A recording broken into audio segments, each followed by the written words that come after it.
quelques-uns perdront la foi. C'est ça que c'est marqué dans l'Écriture. Ça, c'est important. On ne perd pas la foi. Quelqu'un qui dit j'ai perdu la foi, tu es un menteur. Tu as abandonné la foi. Tu l'as mis de côté. Tu as désiré faire ta vie. On ne perd pas la foi, mais on l'abandonne.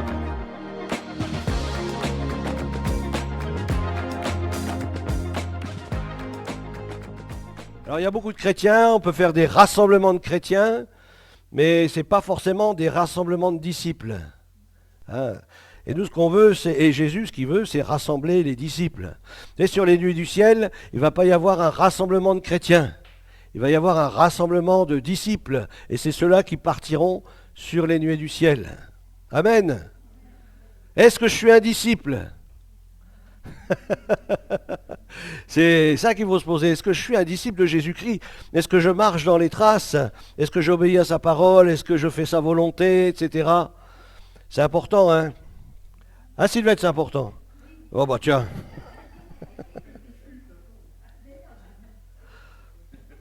Voilà, c'est important d'être disciple. Et la parole nous invite justement à s'examiner nous-mêmes pour savoir si vraiment je suis un disciple de Jésus-Christ. Alors comment s'examiner ? Bien, face à la parole de Dieu, la Bible nous dit que la parole de Dieu c'est comme un miroir.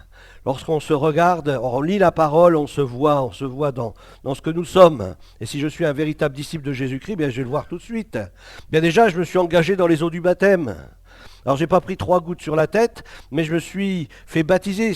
J'ai connu une immersion qui me parle justement de ma mort et de ma résurrection en Jésus-Christ. Je crois que c'est important aussi de vivre les réalités de la parole de Dieu, même si quelque part, comme le baptême, c'est une image. Mais même si c'est une image, eh bien on a besoin que cette image elle soit réelle. Comme la Sainte Seine, c'est une image, mais c'est important de la partager. Comprenez ? Et il y a beaucoup de choses comme ça dans la parole de Dieu qui sont des images ou des symboles, mais on a besoin de les vivre pleinement. Alors c'était le texte des 2 Corinthiens 13,5. Examinez-vous vous-même. Hein, ce n'est pas le pasteur qui doit vous examiner, c'est chacun d'entre nous, parce que chacun d'entre nous, nous aurons à rendre compte devant Dieu pour soi-même. Hein. Examinez-vous vous-même pour savoir, pour connaître, si je suis vraiment dans la foi. Alors je rappelle, la foi, ce n'est pas une croyance. Vous savez, le diable, il croit aussi. Hein. Il croit que Jésus est le Sauveur, il croit que Dieu existe forcément, parce qu'il vient de là-haut, et il est descendu sur la terre, enfin plutôt, il s'est fait jeter dehors. Hein. Donc il sait très bien. Donc ce n'est pas de cette foi-là qu'il est question, c'est la foi qui a été donnée aux saints, une fois pour toutes.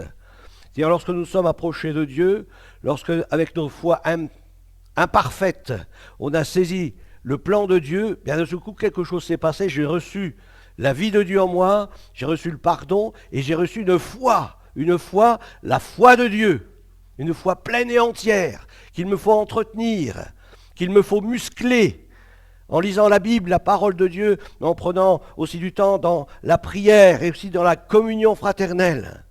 La foi que Dieu a donnée aux saints, c'est une foi qui est pleine et entière. On a besoin de demeurer dans cette foi-là, pleine et entière. Alors on avait vu qu'est-ce qu'un disciple ? C'est un apprenti, c'est quelqu'un qui suit son maître, il regarde tout ce que fait le maître et il apprend du maître. Déjà, on pourrait dire qu'il est enseignable, c'est-à-dire il se laisse enseigner par la parole de Dieu. Ce n'est pas un rebelle, un disciple, il n'est pas rebelle, mais au contraire, il accepte la parole de Dieu, même quand ça ne va pas dans son sens. Il accepte la parole de Dieu. Seigneur, c'est toi qui as raison, c'est moi qui ai tort. Hein, c'est ça le véritable disciple. Ensuite, un disciple, il a répondu à un appel. Hein, c'est l'appel de Dieu pour le salut, l'appel de Dieu pour prendre sa croix. Si quelqu'un veut me suivre, qu'il renonce à lui-même, qu'il prenne sa croix et qu'il me suive. Ensuite, on avait vu que la nouvelle naissance est un chemin incontournable pour être un disciple de Jésus-Christ. Je ne peux pas être un disciple de Jésus-Christ si je ne suis pas né de nouveau, parce qu'il faut en moi la nature divine pour pouvoir accomplir les œuvres de Dieu. Parce que ça va beaucoup plus loin que les actes, les œuvres de Dieu. Les œuvres de Dieu, ça se passe déjà là. Jésus a dit, si quelqu'un regarde une femme pour la convoiter, il a déjà commis l'adultère. Il n'a pas besoin encore de passer à l'acte, mais pour le Seigneur, déjà dans sa tête, il a commis l'adultère. C'est-à-dire, déjà, tu as besoin de te repentir de tes pensées. Mais pas seulement de tes actes, mais de tes pensées. Penser les pensées de Dieu, c'est ce que Dieu désire. Et pour cela, il nous faut avoir l'Esprit de Dieu qui vive en nous, qui prenne toute la place pour penser les pensées de Dieu. Avoir la pensée de Dieu en nous. Mais nous avons la pensée de Christ. Est-ce que tu as la pensée de Christ? C'est important d'avoir la pensée de Christ. Penser comme lui, il pense. Et j'ai besoin d'être renouvelé dans cette pensée de Jésus-Christ. Et je suis renouvelé, c'est lorsque j'entre dans sa communion, lorsque je commence à prier, lorsque je demande qu'il me remplisse, qu'il me renouvelle dans le Saint-Esprit, je suis renouvelé dans mes pensées, dans mon intelligence. Et je vois les choses comme Dieu les voit. Et c'est important de faire ainsi. Alors le troisième point, c'était pour être disciple de Christ, mais il faut accepter de mourir à soi-même, de renoncer à mes projets pour me soumettre au projet divin. Seigneur, qu'est-ce que tu veux? Qu'est-ce que tu attends de moi? Combien il y en a? Et d'ailleurs, il y a un frère avec qui j'ai parlé à la pastorale. Lui, il a quitté son entreprise pour devenir pasteur. Il avait une entreprise où il vivait très bien, mais je veux servir le Seigneur à plein temps. Il a laissé son entreprise, il est devenu pasteur. Je pense que le salaire a dû un petit peu diminuer, mais il a fait ce que son cœur, ce qu'il avait dans son cœur, ce désir qu'il avait dans son cœur, de devenir un serviteur de Dieu. Je crois qu'on a besoin parfois de faire des choix qui peuvent être difficiles. Mais si on sait que c'est le choix de Dieu, ben, il ne faut pas résister.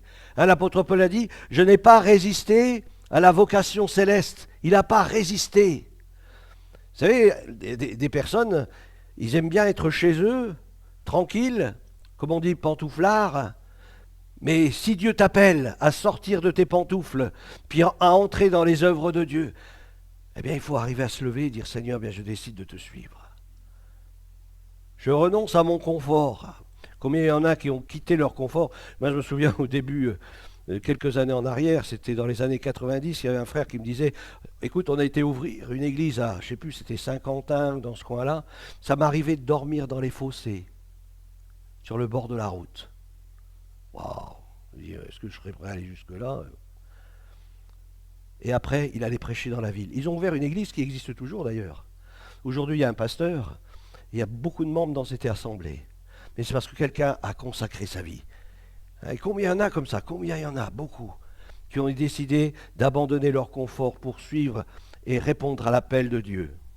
Combien aussi de pasteurs ont laissé leur maison, ont laissé leurs biens pour suivre le Seigneur? Et je crois que c'est important, il faut qu'il ait la première place dans ma vie. Non pas ce que je veux, mais ce que tu veux, Seigneur. Je mets tout à ses pieds, je mets ma vie à ses pieds, mes biens sont à ses pieds. Il fait ce qu'il veut avec ma vie. C'est lui qui règne, c'est pas moi qui règne, c'est lui qui règne. Un vrai chrétien est une personne qui a mis sa foi ou sa confiance en la personne et l'œuvre de Jésus-Christ. Notamment en sa mort sur la croix pour nos péchés et en sa résurrection le troisième jour.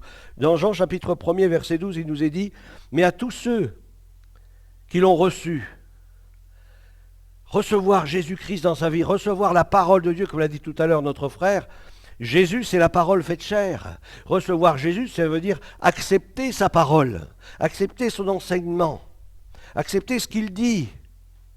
Alors, à tous ceux qui l'ont reçu, eh bien, il y a un pouvoir. On reçoit une autorité. Lorsque Jésus vient en toi, lorsque tu acceptes que la parole prenne place dans ta vie, parce que tu as mis ta confiance, ta foi dans celui qui est mort et ressuscité pour toi, eh bien, cette parole qui est en toi, elle t'a donné un pouvoir. Elle t'a donné un pouvoir. C'est un pouvoir. Hein? Vous savez qu'on a des élections, puis on dit à quelqu'un, voilà, tu reçois un pouvoir. C'est-à-dire, quelque part, tu as une autorité, tu as une voix qui porte, une voix qui a de l'importance. Tu as reçu un pouvoir, tu as reçu une autorité, tu as reçu quelque chose qui vient de Dieu. Il nous a dit que tu as reçu le pouvoir de devenir enfant de Dieu. C'est-à-dire que devenir enfant de Dieu, c'est quelque chose qui tu laisses former en toi. Bien sûr, il y a, les femmes le savent bien, hein, lorsque le bébé il vient au monde, ce n'est pas un adulte. Hein. Il a déjà du mal à marcher, le pauvre. Hein. Il a du mal aussi à s'exprimer, il a du mal pour tout. Eh bien, quand on est en Jésus-Christ, eh bien, au départ, nous sommes comme cela. Mais il y a cette puissance-là pour cet enfant qui vient de naître de devenir un adulte, de devenir quelqu'un de responsable. D'accord ? Et parfois, le chrétien, bien, c'est dans cette même lignée qu'il est. C'est-à-dire, tu nais de nouveau, et en toi le gène, tu es enfant de Dieu, mais tu n'es pas encore accompli. Il te manque encore une dimension de devenir un adolescent, un jeune, un adulte, et puis quelqu'un bien de mature dans la foi. Mais c'est à ça que Dieu nous appelle, à cette croissance en maturité. C'est pour ça cette puissance, elle agit en nous. C'est la vie de Dieu qui agit en nous. Et il nous faut entretenir cette vie du Seigneur. On n'a pas le droit de rester enfant, sinon on est mal formé. On devient handicapé. Si ça fait 15 ans que je suis enfant de Dieu, c'est-à-dire un bébé spirituel, c'est pas normal. Il y a quelque chose qui ne va pas dans ma croissance. On pourrait peut-être comparer cela. Vous savez, il y a certains animaux dans la nature, ils muent quand ils grandissent. Ils muent, et puis hop, ils grandissent. Puis après, ils muent de nouveau, et ils grandissent encore. Bien, le chrétien a besoin aussi, de temps en temps, de muer et de passer à une étape supérieure. Parce que s'il reste un enfant, il devient fragile dans sa foi.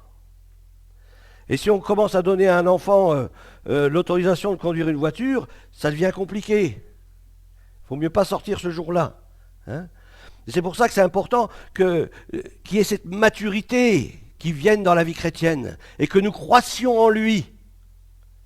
Lui, il faut qu'il croisse en nous. Il faut qu'il croisse et que moi, je diminue, qu'il prenne de plus en plus de place. Plus Jésus va prendre de la place dans ma vie, plus je vais devenir mature. Et plus le Seigneur va me conduire dans les œuvres qu'il a préparées pour moi. Vous savez, il y a des gens, ils ont reçu un appel il y a longtemps en arrière, mais ils sont rentrés dans leur appel que bien des années plus tard. Parce qu'il a fallu tout un processus où Dieu, il a fallu qu'il travaille leur cœur.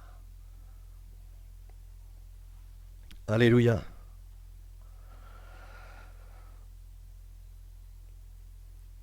1 Timothée chapitre 4, versets 1 à 3 nous dit « Mais l'Esprit dit expressément que dans les derniers temps, et je crois que nous sommes dans ces derniers temps, quelques-uns perdront la foi. » C'est ça que c'est marqué dans l'Écriture. Ça, c'est important. Hein. On ne perd pas la foi. Quelqu'un qui dit « J'ai perdu la foi », tu es un menteur. Tu as abandonné la foi.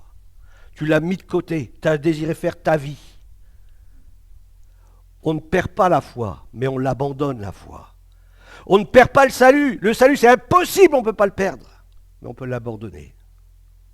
On peut l'abandonner. La voie que Dieu nous a tracée, on peut l'abandonner, cette voie-là, et prendre notre voie. Je crois que c'est important de le comprendre. Hein. Quelques-uns abandonneront la foi pour s'attacher. À quoi ou à qui êtes-vous attaché ? Je suis attaché au vrai cep. Pourquoi ? Parce qu'il y a des faux cèpes. Il y a des faux cèpes. Mais il y a un seul, un vrai cep. C'est Christ, ce vrai cep. Et c'est à lui qu'il nous faut être attachés. Et là, dans ce texte, il nous dit, ils abandonneront la foi pour s'attacher. C'est-à-dire, ils vont se détacher pour s'attacher. Vous savez, il y a des plantes un peu qui sont comme ça. Hein. Ils sont attachés à un endroit à un moment donné, puis il suffit que vous les coupez un peu cet endroit-là, hop, tout de suite ils se détachent. Vous savez, quelque part, Jésus, c'est celui qui vient dans sa vigne et qui émonde. Et parfois, il y a des chrétiens, ils n'acceptent pas d'être émondés. Alors ils s'attachent à autre chose. Belle image, hein ? Ils s'attachent à autre chose. Et là, il nous a dit qu'ils s'attachent à des esprits séducteurs. À des esprits séducteurs, c'est-à-dire... Quand il dit des esprits, ce n'est pas des petits démons ou des choses... Non, c'est des gens qui ont des pensées, des doctrines de démons dans leur tête et qui vont dans le sens que nous voulons. Ça nous est agréable. Oh, c'est super. Une seule église sur toute la terre. Tous les chrétiens rassemblés. Oh, que c'est beau. Ça, c'est de l'humanisme, c'est pas l'évangile. L'évangile, c'est pas ça. Jésus est venu amener quoi sur la terre ? Il est venu amener quoi sur la terre ? Une épée. Alléluia. Il est venu amener un feu dans les cœurs, un feu dans les vies. Il est venu séparer ce qui est vil de ce qui est saint. Ils se sont attachés à des esprits séducteurs et à des doctrines de démons. Comment est-ce qu'on reconnaît une doctrine de démons? Un enseignement qui est contraire à ce qui est écrit, tout simplement. C'est simple. Ta parole est la vérité. Tout ce qui n'est pas vérité, c'est du mensonge. Alors si j'entends une doctrine et que je ne trouve pas dans la parole, attention, pas un verset sorti du contexte. Il faut regarder la parole dans son ensemble. Vous savez que le diable, il peut citer la parole, il l'a cité à Jésus.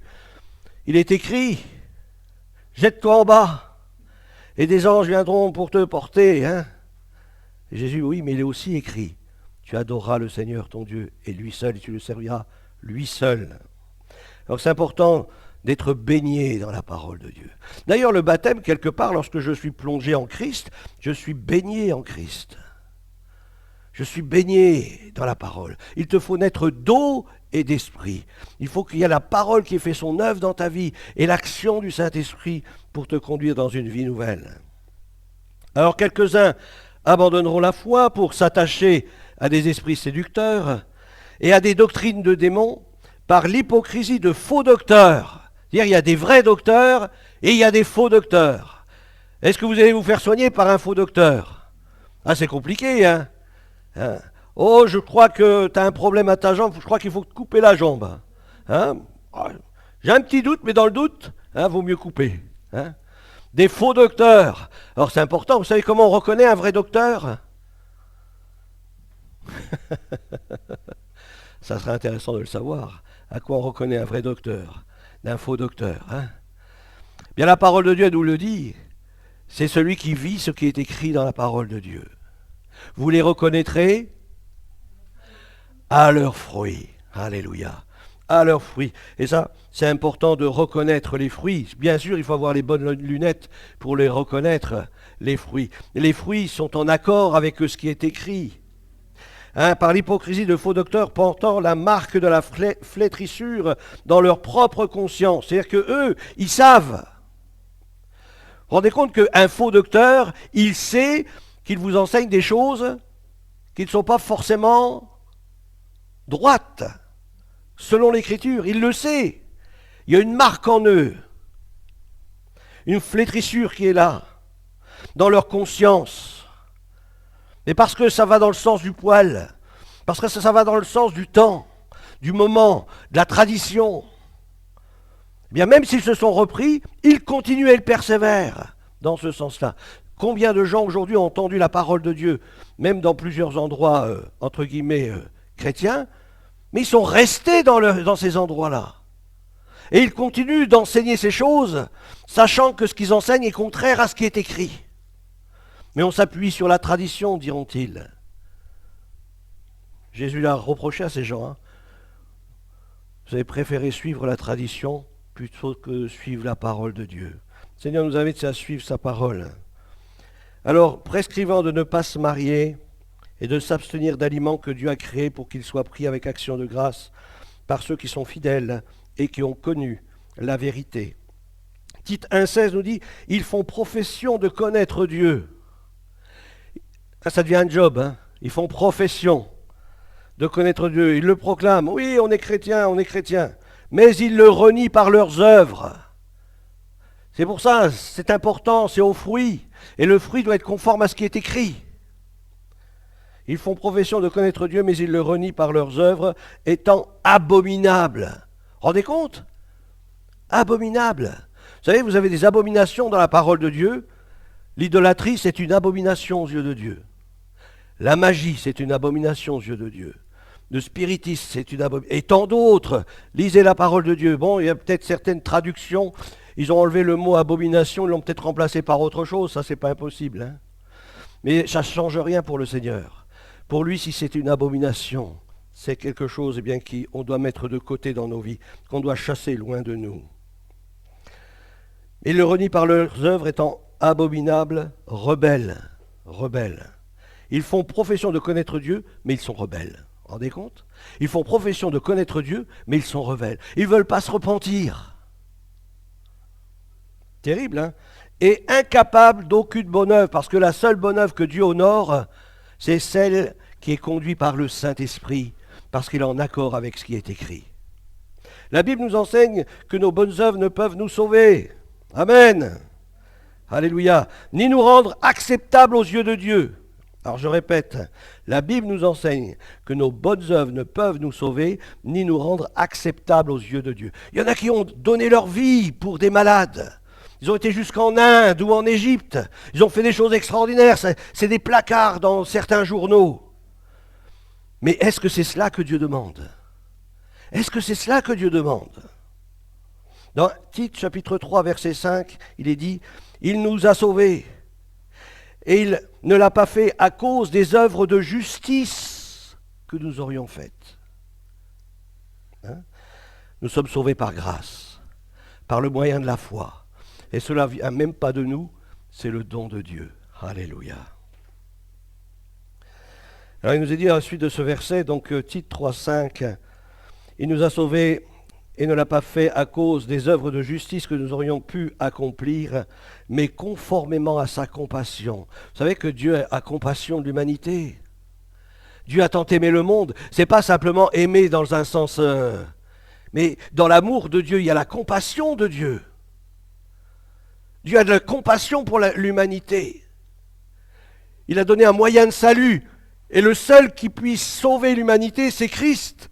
Il n'y a pas d'autre moyen par lequel nous puissions être sauvés. Alors il nous est dit, mais conformément à sa compassion à travers le bain de la nouvelle naissance et le renouvellement du Saint-Esprit. Alors le salut, nous le recevons de Dieu au travers du bain de la nouvelle naissance. Comme je disais tout à l'heure, lorsque nous nous engageons dans les eaux du baptême, c'est une figure de quelque chose qui s'est passé avant le baptême. C'est pour ça qu'avant de baptiser quelqu'un, on lui pose la question si déjà tu as déjà été baigné dans le Seigneur. Est-ce que tu as été baigné en Jésus-Christ ? Est-ce que tu es une nouvelle créature ? Est-ce que maintenant tu vis avec Jésus chaque jour de ta vie ? Est-ce que tu as mis ta vie en conformité à ce qui est écrit ? Est-ce que tu as ce désir de lui plaire ? Vous savez, il y a des gens, ils veulent se faire baptiser, mais dès que vous rentrez chez eux, et puis vous commencez à parler avec eux, vous vous tournez, vous voyez une statue ici, une statue là. Je dis, mais t'as compris l'écriture ? Tu lis ta Bible ? Ou alors d'autres choses, hein ? D'autres choses. On voit quelqu'un rentrer, il dit « Ah bonjour monsieur, ah je te présente mon ami. » « Ah bon ? Ah, t'es marié avec ? Non, non. Et vous avez lu votre Bible ? Je crois que c'est important de lire la parole de Dieu. Alors bien sûr, on a peut-être de bonnes intentions de se faire baptiser, de suivre Jésus, mais je dois conformer ma vie à ce qui est écrit. On avait dans le passé des carnets de baptême, je me souviens, hein, je ne sais pas si mamie ou même Joël ou d'autres ont pu avoir ces carnets de baptême-là, mais c'était assez carré. C'était assez carré. Il nous montrait la vie chrétienne, le basique de la vie chrétienne. Et pour entrer dans la vie chrétienne, il fallait conformer notre vie, parce qu'il y avait tous les textes bibliques qui étaient là, conformer notre vie à ce qui était écrit, dire voilà, c'est vrai, ah j'ai pas vu ça, il faut que je renonce à ça, oui. Ah oui, si tu as des petites médailles chez toi, avec des effigies un peu bizarres, ça il faut que tu t'en débarrasses, hein. Hein, si tu as des bouquins ou qui parlent de je ne sais plus quel truc occulte, là c'est pareil. Vous savez, on a fait des grands feux de joie hein, dans le passé, lorsqu'il y avait des personnes qui se donnaient au Seigneur et puis il y avait toutes sortes de choses occultes. Même ma mère, son guéridon, il a fini au feu. Elle s'en servait pour invoquer les morts, les esprits des morts, des démons. Alors je crois que lorsque nous nous tournons vers Jésus-Christ, eh bien nous renonçons à toutes ces choses. Nous nous tournons vers un Dieu qui est vivant. Amen. Et nous avons décidé de le suivre. Alors, au travers du bain de la nouvelle naissance, le renouvellement du Saint-Esprit, un chrétien est donc une personne née de nouveau en Christ. Il n'y a pas d'autre choix. Un vrai chrétien, c'est une personne qui est née de nouveau, qui a fait une expérience vivante avec Dieu. Alléluia. Et ça, c'est le point de départ pour ma nouvelle naissance. Là, je suis né, j'ai fait une expérience. Je sais, je suis sauvé. C'est le pasteur, lorsque je me suis désiré m'engager à les eaux du baptême, il m'a posé la question, est-ce que tu es sauvé ? Ouais, je suis sauvé. Si j'aurais dit, peut-être, il m'a dit, retourne, va prier le Seigneur, va te repentir, là. Il y a quelque chose qui cloche dans ta vie, tu n'es pas droit aux yeux de Dieu. Vous savez, on ne court pas après les gens. Jésus ne courait pas après les gens. Vous avez vu Jésus rentrer et puis il dit aux gens, il faut que vous me suiviez les gars. Il faut que mon église elle soit grande, large et spacieuse. Non, non, non. Ça c'est le chemin qui mène à la perdition, qui est le grand, large et spacieux. Mais Jésus, il passait de ville en ville, de village en village. Si quelqu'un m'aime, bien qu'il me suive. Toi, viens et suis-moi. Ah ouais. Et pour suivre Jésus, bien, il faut lâcher beaucoup de choses. Il faut lâcher notre vie passée, notre vie de mort, parce que nous étions morts. Mais aujourd'hui, nous sommes avec Christ et nous sommes vivants pour lui. Alors, il y a plusieurs textes, je ne vais pas vous les lire. Dans Jean 3,3, Jean 3,7, 1 Pierre 1,23, etc., qui a mis sa foi et sa confiance en Jésus-Christ. Éphésiens 2,8 nous dit, en effet, c'est par la grâce que vous êtes sauvés par le moyen de la foi, et même cela, ça ne vient pas de nous. C'est un don de Dieu. C'est un don de Dieu. La foi en Dieu repose et s'appuie sur la parole de Dieu. Pas sur autre chose, pas sur des traditions, pas sur des... Je voudrais même dire, même pas sur des livres de certains qui ont pu écrire, qui même étaient peut-être des pasteurs, des prophètes ou des enseignants, je ne sais quoi. C'est sur la parole de Dieu. Lisez la Bible, lisez la Bible, la Bible. Je comprends que parfois ça aide de lire d'autres livres, mais c'est pas ça. Ce qui est important, c'est se focaliser sur l'écriture, sur la parole de Dieu. Alléluia. Jean chapitre 14, verset 15 nous dit, et dit aux Juifs qui avaient cru en lui, parce qu'il y en a eu, la première église, c'était une église, il y avait 100% de Juifs. 100%, il y a même des sacrificateurs, même des Lévites, qui devenaient chrétiens, qui se donnaient au Seigneur, qui confessaient le nom de Jésus. Et bien sûr, aux yeux de la nation, c'était abominable, puisque ces chrétiens disaient que Jésus était Dieu. Comprenez ? Alors que pour les Juifs, il n'y a qu'un seul Dieu.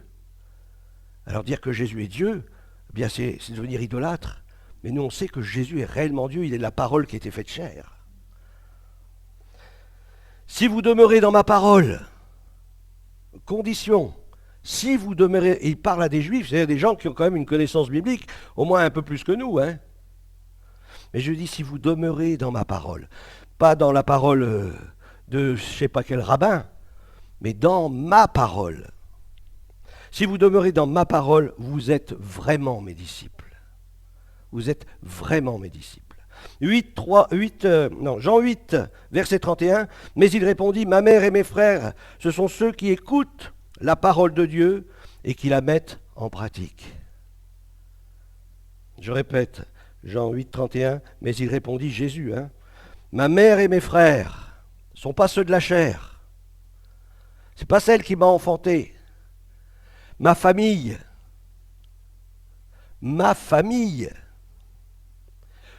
Si nous sommes chrétiens ici tous dans ce lieu, si nous sommes chrétiens, nous formons une famille, nous sommes la vraie famille. C'est difficile pour certains. Ils disent non, moi j'ai... non. Si tu réponds à ce que Jésus dit là, tu dis oui, c'est vrai. L'Église, c'est ma famille. Et si je veux que des proches viennent au Seigneur, il faut que je leur apporte l'Évangile pour qu'il soit ajouté à la famille de Dieu, à ma famille. Vous savez que dans le ciel, il n'y aura que les gens de la famille de Dieu qui rentreront dans le royaume de Dieu. C'est important de le comprendre. Parce que Dieu ne va pas faire de sentimentalisme. Dieu ne va pas faire de sentimentalisme. Ils n'ont pas cru. Ils sont perdus. Ils n'ont pas reçu le salut, ils sont perdus. Il n'y a pas de zone grise avec Dieu. Il y en a qui aimeraient bien qu'il y ait des zones grises. D'ailleurs, il y a une tradition, on parle d'un purgatoire. Mais ça n'existe pas. Il n'y a pas de purgatoire. Si, ce matin, quelques-uns au milieu de nous pourraient dire, oui, c'est vrai, il y a le purgatoire. Non, je vous assure, je vous l'affirme, il n'y a pas de purgatoire, c'est une invention de la tradition des hommes. Ce n'est pas du tout dans la parole de Dieu, dans la Bible. Enfin, moi, celle que je connais, celle qui est ici. Celui qui écoute ma parole et qui met en pratique. Jésus lui répondit, si quelqu'un m'aime, il gardera ma parole. Il y a beaucoup de gens qui disent, moi j'aime Jésus. C'est sûr qu'il n'aime pas Jésus. Il a fait du bien à tout le monde, il a multiplié les pains. On pourrait dire, n'importe qui pourrait dire, ouais, moi j'aime bien Jésus. On lui raconte un petit peu la vie de Jésus. Ah oui, moi j'aime Jésus. Ouais, mais qu'est-ce que dit Jésus? Celui qui m'aime, c'est celui qui garde ma parole. Celui qui est attaché à ma parole. Celui qui vit ma parole. Et il est dit, celui qui aime ma parole et qui la garde, mon Père l'aimera aussi. Ils ne sont pas divisés, le royaume de Dieu n'est pas divisé. Mon Père l'aimera et nous viendrons à lui et nous ferons notre demeure chez lui. Tu veux que Dieu vive pleinement en toi?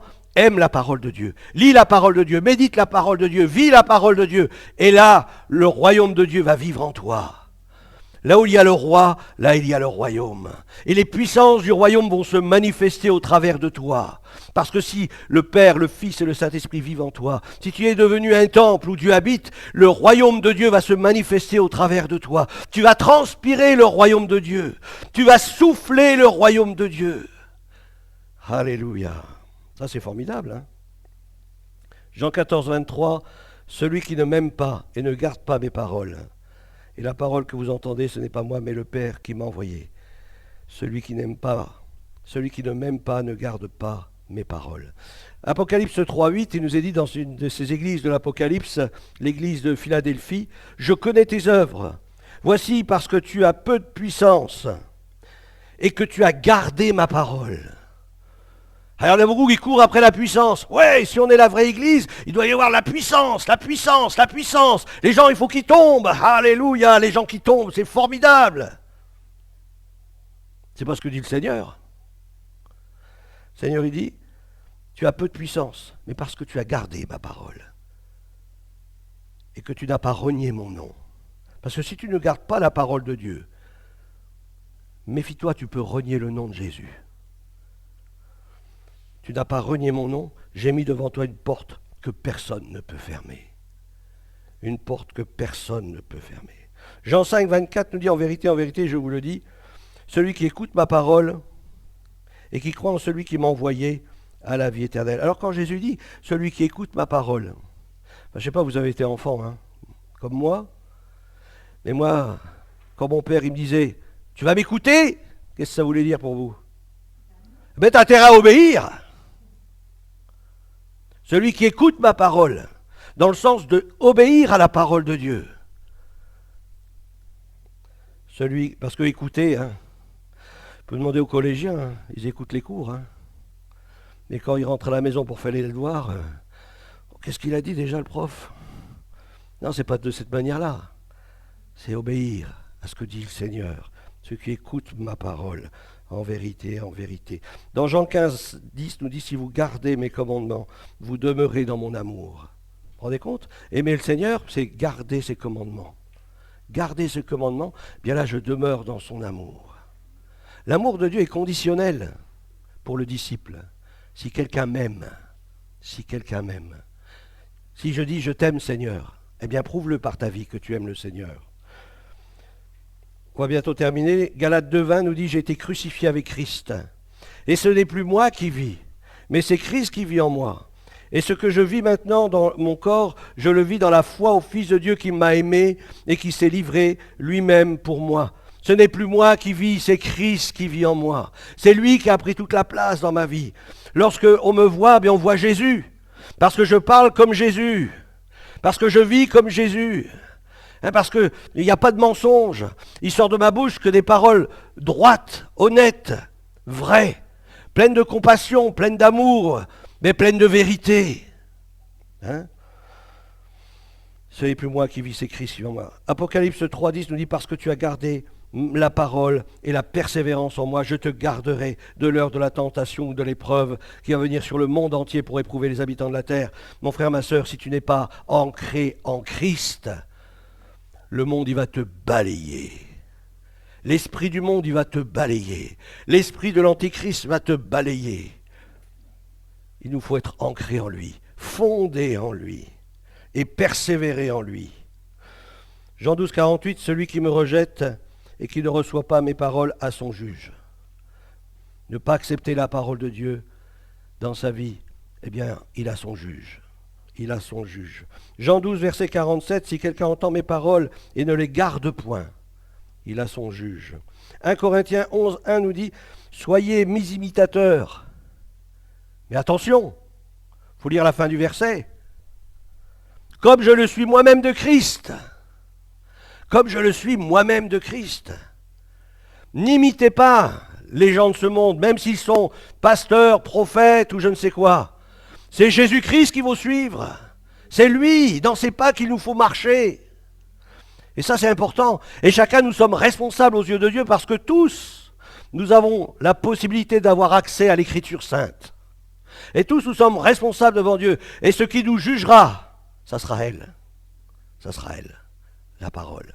Qu'as-tu fait de ma parole dans ta vie? On conclut. Un vrai chrétien se caractérise par son amour pour son prochain et son obéissance à la parole de Dieu.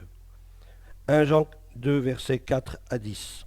Un vrai chrétien, une vraie chrétienne est un enfant de Dieu, un membre de la famille de Dieu qui a reçu une vie nouvelle en Jésus-Christ.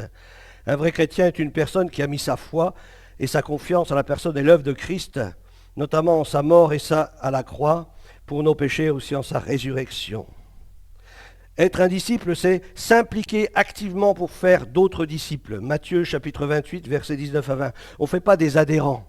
On ne fait pas des gens, comment on pourrait dire ça? On ne gagne pas les gens par... en faisant des sympathisants. Hein. Mais en leur annonçant la vérité. C'est la vérité qui rendra libre. Et si on les prive de cette vérité-là, eh bien ils resteront esclaves et privés de la gloire de Dieu. Parce que tous ont péché. Donc on est là pour apporter la lumière. On est là pour dire la vérité, ce que le Seigneur attend de chacun d'entre nous. De ceux qui viennent du monde extérieur, qui ne connaissent pas Jésus-Christ. Cherchez toujours plus à obéir au Seigneur dans les moindres détails. Parfois on obéit dans les grandes lignes. Mais lisez la Bible, vous allez voir, il y a tellement de détails dans lesquels le Seigneur voudrait que nous puissions obéir. Désirez ou aspirez aux choses d'en haut. Ne soyez pas des aspirateurs aux choses d'en bas, mais des aspirants aux choses en haut. Seigneur, je veux prophétiser, je veux manifester des dons spirituels. Je crois que l'Église, lorsqu'elle se rassemble, des dons spirituels doivent être manifestés. Imaginez quelqu'un qui vient, qui ne connaît pas Jésus. Il entend un don spirituel qui dit, le Seigneur il t'appelle, il veut que tu te repentes de tes péchés. Le Seigneur désire que tu deviennes une nouvelle créature parce que ce que tu vis en ce moment, ce n'est pas le désir de Dieu. Parce que Dieu a des projets pour toi, des projets de paix, non de malheur. Le malheur qui atteint ta vie, ce n'est pas le projet de Dieu. Alors la personne qui est là, qui rentre pour la première fois, dit « Waouh, comment il sait ma vie ?» Et là, il prend conscience que Dieu est réellement au milieu de nous. On a besoin d'aspirer aux choses en haut. Alléluia. On veut voir des malades guéris. Mets ta vie en conformité à l'Écriture. Et puis sois rempli du Saint-Esprit. Et des dons de guérison vont être communiqués dans l'Assemblée. Alléluia. Désirez voir les promesses de Dieu se réaliser. On veut voir les promesses de Dieu se réaliser. Moi, je veux voir des baptêmes dans le Saint-Esprit. C'est une promesse. Elle est pour tous. Moi, je veux voir des baptêmes dans le Saint-Esprit. Quelle joie lorsque quelqu'un est baptisé, rempli du Saint-Esprit. Le vrai disciple, il attend patiemment la venue du Seigneur, on attend même sa venue. Comme je disais tout à l'heure, de rien que de prier pour la paix de Jérusalem, vous annoncez, Seigneur, viens bientôt, viens Seigneur Jésus, viens établir ton règne. Alléluia. Vous savez, quand le Seigneur il va venir, il ne va pas faire de détails, hein. Je ne sais pas, vous connaissez la parole de Dieu, hein. Mais quand il va venir, mes amis, il va y avoir un grand ménage. Il y aura une grande vallée qui va se creuser, et puis là, il va y avoir un grand ménage, et ça s'appelle le jugement des nations. Oh, ça va être terrible. Ça va être terrible. Alors priez pour la paix de Jérusalem et ces choses vont s'accomplir au plus vite. Alléluia. Et le Seigneur viendra nous chercher un petit peu avant. Mais nous aurons avec lui, nous poserons nos pieds sur le mont des Oliviers avec notre Dieu et nous jugerons les nations. Alléluia. Avec lui. L'aimer toujours plus. Est-ce que vous aimez le Seigneur toujours plus? Est-ce que vous aimez sa communion toujours plus? Seigneur, toujours plus de toi, toujours plus de ta présence. Et lorsque je vois mes frères et sœurs, est-ce que vous êtes dans la joie lorsque vous voyez vos frères et sœurs? Est-ce que vous aimez vos frères et sœurs? Est-ce que vous priez les uns pour les autres? Est-ce que vous prenez soin les uns des autres? Alléluia. C'est important, c'est vivre la parole de Dieu. Être avec lui dès maintenant et pour l'éternité. Marcher avec Jésus. Vous connaissez ce chant qui dit « Je marche avec Jésus ». Alléluia. Et je crois qu'on a besoin, chacun d'entre nous, de marcher avec lui. Avec qui tu marches? Avec qui nous marchons? Ça, il y avait 2 disciples qui allaient à Emmaüs. Ils étaient tout tristes. Ils marchaient tout seuls. Ils étaient que tous les deux. Mais leur visage était complètement défait. parce qu'ils venaient de vivre une défaite. Mais Jésus, c'est notre victoire. Et quand Jésus les a rejoints sur ce chemin d'Emmaüs, leur visage a commencé à changer. Leur cœur a commencé à brûler, parce qu'il y avait la présence de Dieu. Je crois qu'il faut faire grand Dieu au milieu de nous. Il faut faire grand le Seigneur au milieu de l'assemblée. Il faut vraiment se réfugier en lui. Il est ma paix, il est ma joie, il est ma force. Il est aussi le sujet de mes louanges. Y a-t-il longtemps que tu as adoré Dieu? Adore-le, adore-le. Prosterne-toi devant lui, dis Seigneur, je t'aime. Merci parce que tu as fait de moi une nouvelle créature. Merci parce que les choses anciennes sont passées et toutes choses sont devenues nouvelles. Tu traces un chemin devant moi. Je marche à ta suite, je marche derrière toi. Je suis attaché à toi, Seigneur, de tout mon cœur. Et je ne vais pas suivre quelqu'un d'autre parce que je connais la voix du bon berger. Est-ce que tu connais la voix du bon berger? Alléluia, va prier le Seigneur. Seigneur notre Dieu, nous voulons te bénir pour ta parole qui est la vérité. Aide-nous à demeurer attachés à ta parole de tout notre cœur. Seigneur, merci de nous aider à faire des disciples, pas des adhérents, mais des disciples, des hommes, des femmes qui ont choisi de te suivre, parce qu'ils ont été enseignés sur la vérité, avec ta parole, Seigneur. Aide-nous, Seigneur, à être des porteurs de la bonne nouvelle, des porteurs de la parole. Seigneur, nous te bénissons de ce que tu nous as donné, ton Saint-Esprit. Ton Saint-Esprit qui nous enseigne, qui nous instruit, qui nous conduit dans toute la vérité. Seigneur, que nous ne puissions pas manquer de l'Esprit de Dieu dans nos vies, mais que nous puissions être constamment remplis et renouvelés dans le Saint-Esprit. Merci de bénir l'assemblée, Seigneur, qui se tient devant toi ce matin. Que ta grâce et ta paix reposent sur chaque membre de ton corps, de cette assemblée, de cette église, et que nous puissions être dynamisés par ton Saint-Esprit, afin d'aller prêcher la bonne nouvelle à toute la création, à tous ceux qui nous entourent. Il n'y a de salut en aucun autre qu'en toi seul. Seigneur, merci pour ta bonté et ta grâce, dans le nom de Jésus-Christ. Amen. Amen. Alléluia. Voilà un bon dimanche à chacun.